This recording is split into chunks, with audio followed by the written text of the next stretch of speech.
Red's Journal, Day 7. It's been a full week since I've arrived here, and I've spent most of that time acquainting myself with my new home and studying for my first battle against PokeaimMD. The apartment I'm staying in is surprisingly comfortable. There's a comfortable bed, a set of weights to keep myself in shape, a PC to keep myself entertained, and a phone to keep in contact with my friends back in Kobukan. I'm not sure how they're able to call me, but apparently the Devon Corp have figured out a way to establish a connection between the two worlds. They're still not sure if I'll be able to travel back, but hopefully they can find a way to bring me home. I've got faith. I have been running out of food lately though, and I'm having to rely on takeout and grocery deliveries from the outside world. The food here is different than what we have back in Kobukan. It's less tasteful and much more expensive. But it keeps me from starving, so I can't complain too much. I definitely miss Blue and Yellow's cooking though. My first tournament match is later today, and honestly, I'm really nervous. I'm facing a previous champion and a team that has a very good matchup against me. I'm not super confident, but I've come up with a strategy that I think can at least cause him some problems. Apparently the Academy have found a way to show the match as a special battle team event in the Battle Hall, meaning the entire Academy is going to be watching me. That doesn't add any pressure whatsoever now, does it? I can only bring a full team of 6 Pokemon, so I've narrowed down my draft to the 6 that I think give me the best chance of winning. Looking at the matchup, there are 3 Pokemon that really bother me here. Terra Arboliver, Urshifu, and Metagross. All 3 of them cause me significant problems, and in Metagross's case, 2-shot everything on my draft with the right set. As such, I feel like I have to play offensive with Rain here to not give them the chance to sit in and break my defensive pieces. This does run the risk of a Swift Swim Overqwil abusing my Rain, but I feel like Overqwil will be better served in other ways here, so I feel confident it won't show up to this game. And if it does, it's probably going to be a defensive set, so I'm not too worried about it. First up, I've decided to bring Pelipper. Now this is a massive gamble. By bringing Drizzle Rain against Pokeaim, I'm basically guaranteeing that his Urshifu gets a kill every time it hits the field. Surging Strikes in the rain hits incredibly hard, but the offense it enables for my team seems a worthy payoff. Pelipper this week is running a Wakanberry with enough speed to outpace Metagross and enough defense to take a Thunder Punch from Urshifu and Metagross to scrap him. U-turn could be very useful to position myself into one of my many breakers here, and hopefully the gamble pays off. Pelipper ultimately is not more than just a rain body here, but it's hopefully going to be able to do the job very well. Second, since I'm bringing Rain, I need to bring my Swift Swimmers to try and abuse it. First up, we have Special Life Orb Basculegion Female. Basculegion is hopefully going to be the Pokemon to bring the game home for me to clean up and finish it off late game. With Shadow Ball, Hydro Pump and Ice Beam, we hit everything for massive neutral damage, while also being able to use Flip Turn on bad matchups or predicted switches. The speed here is enough to outrun +1 Entei, which otherwise kills with Terra Blast, Trail Blaze or Terra Blast. Basculegion does have the unique defensive profile of being able to be immune to Entei's extreme speed, which could very much be a deterrent to Joey bringing it in the first place. And hopefully, because of this unique defensive profile, it's able to close out the game for me by outspeeding everything and finishing off with powerful Life Orb boosted attacks. Alongside Basculegion, we're going to be bringing Terra Water Choice Band Floatzel. Floatzel slams everything Pokeaim could possibly bring versus me, and has the unique ability to force damage onto absolutely everything whenever it gets onto the field safely. With Aqua Jet to try and out-prioritise low HP Urshifu, and Flip Turn to gain momentum on key targets, Floatzel is a key piece of my team this week. We have enough speed on it to outrun Jolly Overqwil and Adamant Urshifu outside of the rain too, which hopefully will allow us to get the jump on them and finish them off with powerful wave crashes. Floatzel looks absolutely insane here, and I really hope it can do the business this week. Now that's it for the rain pieces. Next up, we're bringing Garchomp this week in a more defensive role. Offensive Garchomp gets hard blocked by Screamtail, so by bringing it as a spike setter, this week we can get small amounts of chip onto key targets like Metagross and Urshifu, and that can put them in range of our Rain Sweepers late on. Citrus Berry does allow us to take 2 Surging Strikes outside of the rain from Urshifu and outrun it for key chip damage. The idea here is simply to use Garchomp as a brawler to soften up Pokeaim's team, and hopefully it can do that job very effectively this week. Once we've got the team softened up, we can then go into Pelipper, set the rain, and try to go for game. Garchomp is going to be an incredibly important piece of that strategy. Following on from that, we have Iron Hands, who's playing a very similar kind of role this week. We're going to be using it as a breaking lead to ensure that we get damage onto something from turn 1. Assault Vest this week does allow us to beat most forms of our Bolivar and Thundurus 1v1, which could be very key to preventing them from disrupting our reign. Volt Switch allows us to get out of bad matchups or take advantage of a defensive Metagross switch in, and Iron Hands looks very problematic for Pokeaim's team here, and I'm very much hoping I get to use it to great effect here. And finally, how could I leave my little buddy out of the first game of the Pokemon Premier League? Flobberdosh here is the de facto answer to Thundurus, and prevents me folding to it off the rip. Offensively, he puts out a lot of solid damage against the likes of Metagross and threatens Urshifu with a one-hit KO. Alluring Voice hits Cyclizar for big damage, and Nuzzle spreads status around very easily, which could allow us to get the jump on some of the faster threats later on. Flobberdosh looked like a very good piece for this team, and hopefully he's able to stand in the way of the massive threats and prevent them from taking advantage of our weather. Now, could I have brought 6 different Pokemon this week? Sure. Weezing looked very good, as did Iron Crown. But the problem with them is that they allowed Metagross to switch in fairly unscathed, and I couldn't afford to give Metagross free switch-ins this week. Both of those run the risk of allowing it to come in for free and put the absolute hurt down on my team. Ultimately, I had to bring 6 Pokemon that can threaten Pokeaim as much as possible, and I feel like the 6 I've chosen are the best fit for the job. Bringing Rain Week 1 is always a risk because everyone will be very, very aware of that, but I feel like the absolute threat that it poses is more than enough to bring pain to Pokeaim's team. I have the whole of Kobukan relying on me here. I need to make sure that I give a good showing, and I'll make sure that I do just that. Sincerely, Red Sugimori. Signing off.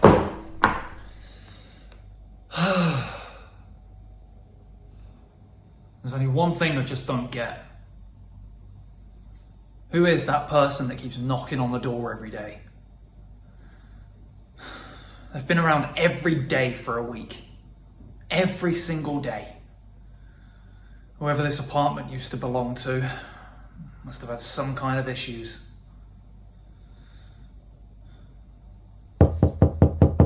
There he is. Mr. Onesie, it's me again. I've been coming in for a week with no response. And frankly, I'm starting to lose my patience. The council are stepping up their operations, and they're not happy about that link cable that mysteriously went missing. Link cable? I don't care if you took it, hell, I don't care if you used it. It makes no odds to me, but if you don't open the door, I can't help you. Just give me names. I don't need anything else. Just tell me who you're working with. God damn it, Onesie, just talk to me. Oh, you really are a piece of work. There's a storm coming for both of us.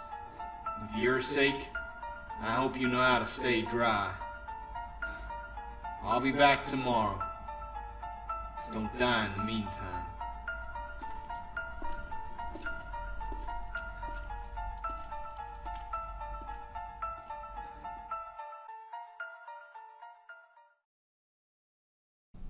Well, young man, I think it's about time we had a conversation, don't you?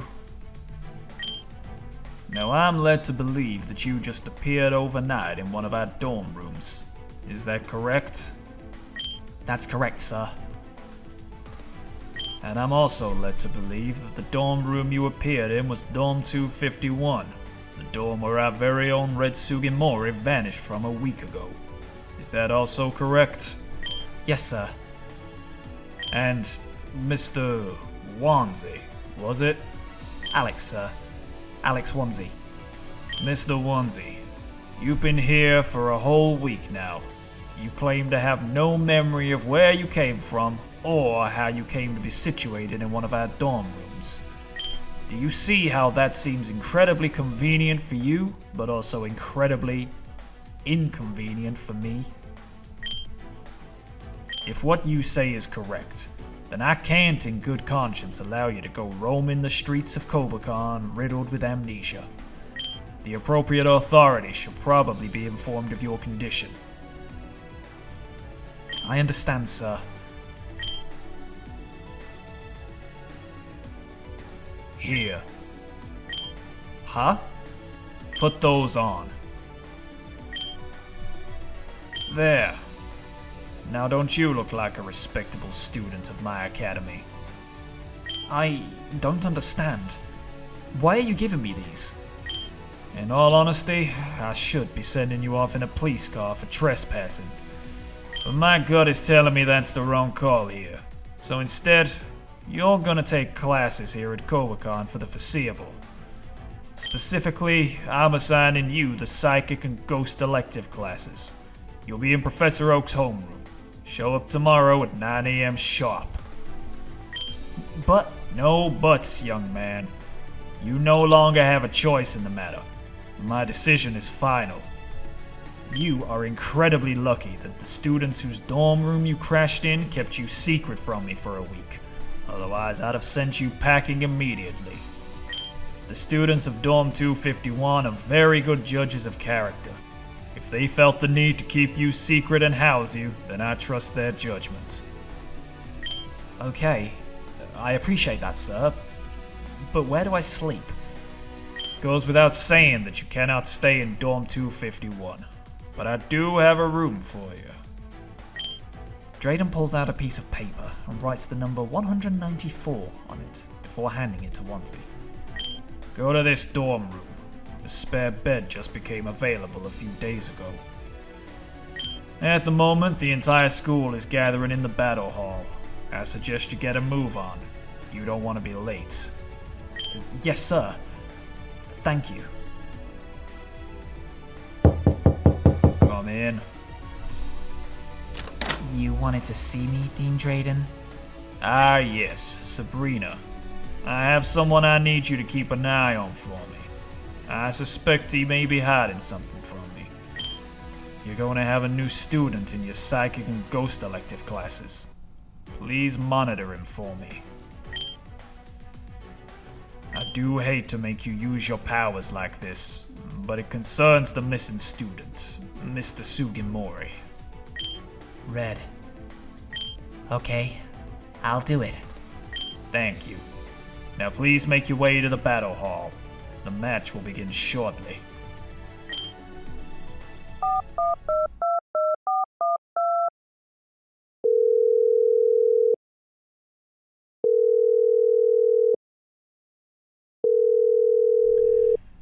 Detective Stryker? Yeah, it's Drayden. I have some information that you might be very interested in hearing.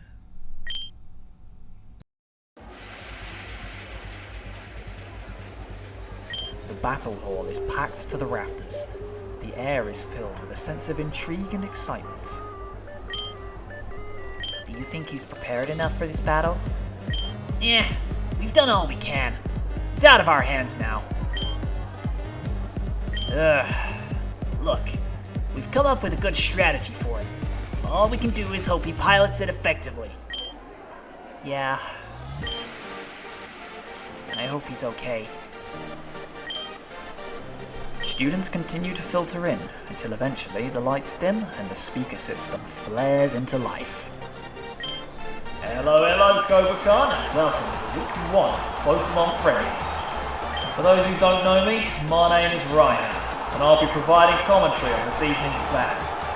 But I'm not alone. I'll be joined by my fellow Dragon fanatic. Give a round of applause for Champion Lance. Good evening, Kobukan. This evening's battle pits Kobukan's very own Red Sugimori up against multiple-time Pokemon champion, PokeaimMD. Now Lance, how do you think our race student fares up against a titan like Pokeaim? This match is going to be very tough for Mr. Sugimori, but my battle team members don't roll over without putting up a good fight. Well spoken, mate. Don't call me that. Well, it looks like both of our combatants are set. Let's head over to the arena and get set for one hell of a battle, shall we?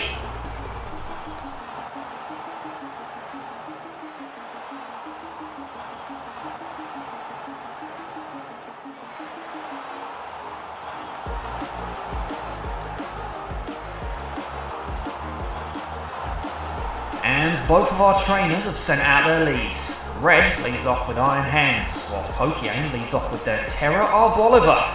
This is a bit of a complicated lead scenario. On first glance, it would appear that Iron Hands has the advantage here.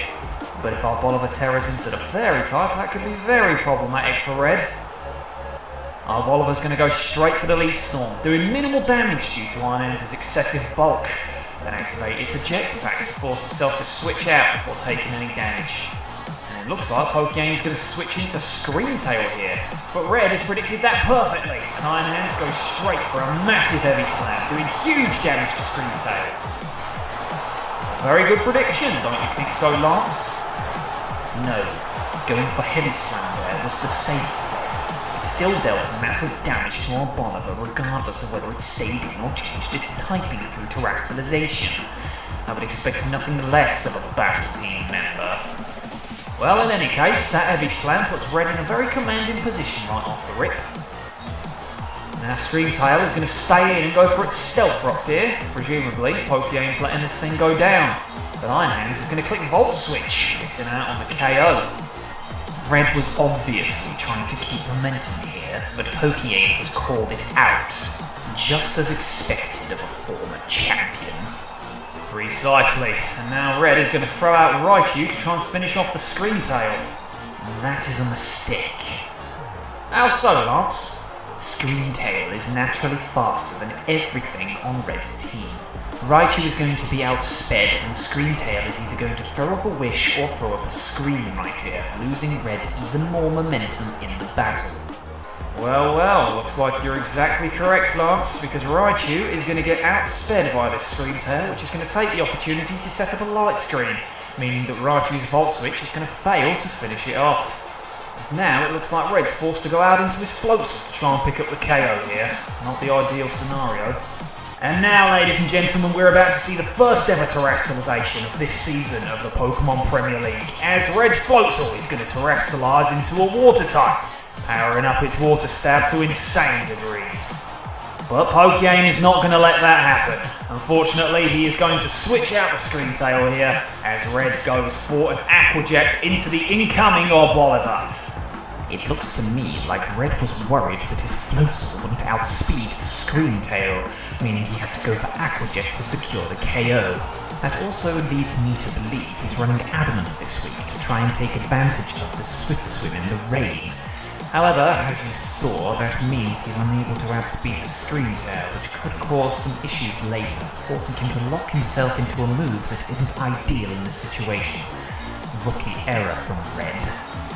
Precisely, Lance. Excellent insight as always from the Dragon Master himself. And now Red's forced to try and find a switch into this Arboliver. And as you can see, the only Pokemon that fits the bill is Iron Hands, which is going to come in and take a decent chunk from this Giga Drain, which of course is boosted by the grassy terrain. It looks like Joey PokeAim doesn't exactly want this Arboliver to take much damage, and he's going to switch it out into Metagross, which is going to take this incoming Drain Punch incredibly well. Iron Hands is going to get itself a little bit of HP back, but that's a pretty overall decent outcome for PokeAim, don't you think so, Lance? Red was obviously expecting this Metagross to come in on Iron Hands last time, but PokeAim didn't want to allow it to do so. This time around, calling it out and switching into it directly to take a physical hit was very good prediction from PokeAim. And ladies and gentlemen, we're about to see a double switch here because PokeAim is not going to want this Metagross to stick around in the matchup for very long. He's going to call it out and he's going to switch out into the Scream Tail, which is on very low health. It's a risky move, but it looks like it's paid off because Red is going to switch out his Iron Hands into Garchomp, meaning that Scream Tail is now free to try and take another hit or set up some screens for the future. A very good play from PokeAim again, wouldn't you say so? Precisely, as would be expected of a previous champion.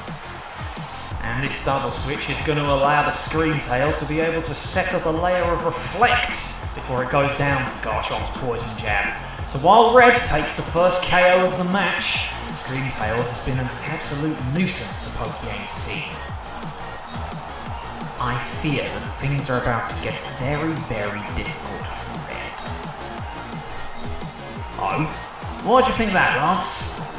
because now PokeAim has a free switch under Reflect.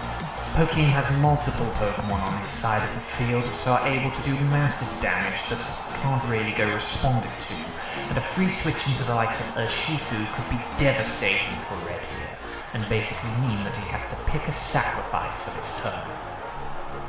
Well, it looks like you're absolutely correct, because that's exactly what's going to hit the field. We're going to see the debut for Urshifu Rapid Strike.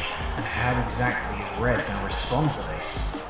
Well, it looks like Red's staying in here, because Urshifu is going to go for Surging Strikes and land all 3 hits, dealing massive damage. Red's Garchomp is going to eat its Citrus Berry, regaining a little bit of health. But it's going to go for Dragon Tail and miss! Oh, that is devastating for Red right here. That miss is absolutely devastating for Red for more than one reason. Firstly, Urshifu being in here means it gets to click Surging Strikes on repeat, dealing massive damage. The chip damage that Dragon Tail would have caused might have put it into range for something like Basculegion's Shadow Ball, or even Floatzel's Wave Crash once the Reflect goes down. Missing out on key chip damage and forcing Urshifu off the field means that Red is now in a very bad position. It might seem inconsequential, but this could really mess up Red's game plan. Well, ladies and gentlemen, that Garchomp might be named after me, but it certainly doesn't take after me. I would never have made my Garchomp miss a Dragon Tail. That miss means Red now has to switch out. Surging Strikes looks like it's just going to be able to pick up a KO if he stays in with the Garchomp here. And Red chooses to go out into Pelipper, which is going to take insane amounts of damage from this. Yes, this Surging Strikes in the rain is going to deal a massive amount of damage, but I can see why he went into Pelipper. Because his Garchomp was unable to deal damage and switch the Urshifu out, Red now has a choice.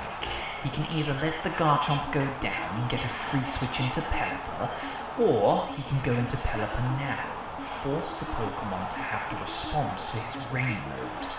It appears he's chosen the Rain mode. Personally, I'm not sure that was the best move, but I can see the logic behind it. Very insightful, Lance. Thank you very much for that. But now it looks like Red's going to switch out his Pelipper and go into Raichu, which is going to get absolutely decimated by a Surging Strikes. What's going on here then? It appears that Red was trying to bluff a Choice Scarf on the Pelipper, meaning that if he was able to bluff it correctly, Urshifu would have been scared to stay in and would have been taken out by a Hurricane. PokeaimMD assessed the damage dealt, however, and was able to ascertain that this was not a Choice Scarf Pelipper, and Raichu coming in unfortunately gets blown away by the Surging Strikes. An amateur bluff from Red. Amateur indeed, as it means the scoreline is now completely evened up. And Red's going to respond by sending out Hilbert the Basculegion, which I'm pretty sure doesn't KO from this range. You are precisely correct. Red's only choice here is to try and force damage onto this Urshifu. The only option he's got of doing that reliably is by going into Basculegion. Basculegion won't KO, but it might put this Urshifu in range of some of Red's other threats later on in the battle. That's exactly what's going to happen, because the Basculegion's going to go for this Shadow Ball, and it's not going to take out the Urshifu, which is going to respond with a Surging Strikes of its own, which is going to leave Basculegion on very low health. Now surely the Basculegion should finish it off with another one here. Now that would be naive thinking, Raihan.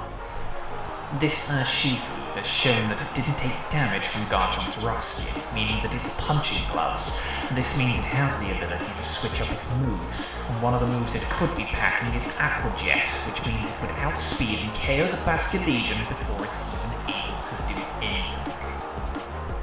It's like you're reading their minds, Lance, because that's exactly what happens. Urshifu's going to go for the Aqua Jet, and it's going to take out the Basculegion, putting PokeAim back into the lead. That is a devastating turn of events, because now it means that the Entei's extreme speed later on in the game is going to be very effective against him. And Red's going to send out the Floatzel to try and mop up this Urshifu. The Urshifu here is going to go for Aquajet, which is going to try and do a little bit of chip damage to the Floatzel before it goes down. But Floatzel's going to over-predict again, and it's going to go for Flip Turn, which isn't going to kill the Urshifu. And now, Red's forced to pick another switch in. And Red's going to pick the very handsomely named Rhyhorn the Garchomp to come in here and finish off this Urshifu. That makes sense. Garchomp doesn't naturally outspeed Urshifu, meaning that it should be able to get the KO before Urshifu is able to do massive damage with surging strikes. It looks like Red's pulling a double switch here. He's going to go out into his Pelipper, as the Urshifu stays in, goes for Aquajet and takes it out. What's going on here then? Red can see the value that this Urshifu brings to Pokeaim's team. He must have thought that PokeaimM was going to try and save it for later. Unfortunately, PokeaimM decides he doesn't need it anymore, meaning that he can just let it go down by dealing some chip damage before being taken out. And as such, it claims another KO by an over-prediction from Red here. It's not going too well for Kobukan's finest, is it? It's not going very well at all, because now PokeaimM's taken a bit of a commanding lead here. But Red's going to be forced to go back out into Floatzel, which doesn't actually outspeed. He should be able to finish off this Urshifu before it can do any more shenanigans. And that's exactly what we're going to see. Misty the Floatzel's going to go for Aquajet, finishing off this Urshifu before it can do any chip damage in return. But that Urshifu, it dealt so much damage to Red's team. It is important to keep in mind that the Dragon Tail miss from earlier in the match did do a big, significant chunk to Red's momentum at that point. Unfortunately, by missing it, it allowed this Urshifu to stay in and just deal as much damage as possible. Red over-predicted in front of it, but that doesn't mean that it wasn't forced. That's exactly correct, Lance. But unfortunately, a trainer's got to adapt to the situation, and it doesn't look like Red did a very good job of adapting to it at all. And we're going to see our Bolivar, G-Tree itself, coming back out to try and mop up this Floatzel. And Red does not have a switch into this thing anymore, does he? No, he's going to be forced to sacrifice yet another Pokemon if he wants to have any chance of winning this match. And the Pokemon we're going to see come out to try and take a hit is going to be Iron Hands again, which is going to come out and switch into an Earth Power, dealing massive damage to it. A very simple prediction for PokeaimM at this point in the match. And Red's going to try and pull another double switch here by going out into Floatzel, as the Arboliver's just going to stay in and terrestrialise into a Fairy type. And that is absolutely disastrous, because now it's going to finish off Floatzel. And you've got to say, that's probably going to be game here, because there's an Entei and a Cyclizar sat in the back that are both going to be able to just clean up the rest of Red's team. Yes, exactly. A bit of an amateur showing here at the end. He's desperately trying to over-predict. It's not going very well for him. And we're going to see Rhyhorn the Garchomp come out, which is going to try and finish off this Arboliver with Poison Jab. But it's not going to do much damage, and Arboliver's going to be able to clean it back up with a couple of Giga Drains. That's less than ideal now, isn't it? And down goes the Garchomp, which means that Iron Hands is the only thing standing, and as we know, this Arboliver is faster than it, meaning it's going to be able to outspeed it and finish it off with an attack. And that is going to be the game, ladies and gentlemen. Kobukan's finest has been defeated here in the first round of the Pokemon Premier League. But that does not mean he's out of the tournament. There are still 8 more weeks we have to support our boy Red here. Well, Lance, what do you think happened here in this game? What went wrong for Red? Red missed the Dragon Tail and then, unfortunately, over-predicted on several turns, trying to gain momentum through reading his mind. But unfortunately, PokeaimMD is a stalwart player. He's very resistant to those sorts of mind games, and correctly called out when Red was trying to predict him.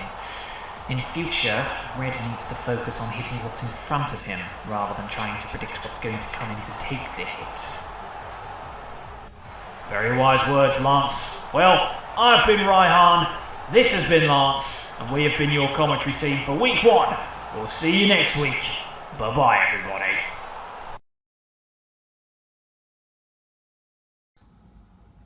So this is the power of the Pokemon Premier League, eh? I knew these guys were good. I didn't know they were going to be that good. I'm screwed. What am I even doing here? I'm so screwed.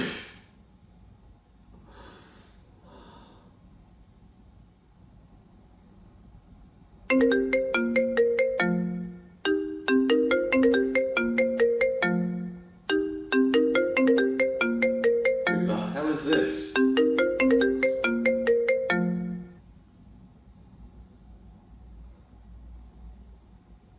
Hello?